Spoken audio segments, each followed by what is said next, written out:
अल्लाह के रसूल सल्लल्लाहु अलैहि वसल्लम ने हाइबिरमी मदुदी नुपा अमा जंगल दा लेरमी महांगना अतियादा पाइरिबा नोंगदुम अमदगी खोंजेल असि तारमी फलाना मी अदुगी हाइकोंदा नोंग चुहल्लु खोंजेल असिगी मतुंगदा नोंगदुम अदु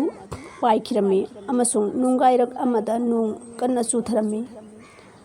नाला अमदा चेंधरगलिबा इसिंग इचेलगी मतुंग इन अदुना महाक चटलमी खरा चटलगा नुपा अमना योरपाक पाइरदुना महाक मसागी हाइकोलदा इसिंग थैरिबा अदु थेंगनरमी महाकना हंगी हे अल्लाह की बंदा नाहक्की नमिंग करी कौबगे नुपा अदुना नोंगदुम अदुदगी ताखिबा मिंग अदुमक कौवी हाइना खुमलकलमी नुपा अदुना मंगोंदा ओनसिनदुना हंगलई करीगिदमक आइगी मिंग हंगबिरिबनो महाकना खुमलमी चुथरमलिबा नोंग असिगी नोंगदुमदा नाहक्की नमिंग लौदुना नोंग तहल्लमनबगिदमक हाइखिबा अदु आइना ताजहवी हायो नाहक करम्बा अमल तौबदगी असुमना नाहकु याबिखिबनो नुपा अदुना खुमलई फरे नाहक हंगलबनिना मदुगी मरम आई हाइजरगे मसिदगी फंगलकपा मही मरोंगसिंग अदु आइना सरुक अहुम थोगलगा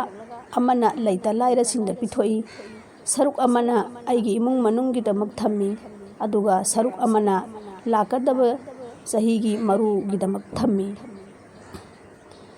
कयादा चाउख्रबा खुदागी रहमतनो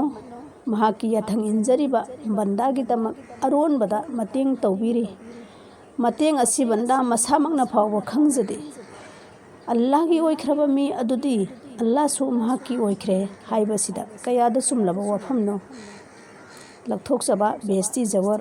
सच्ची कहानी।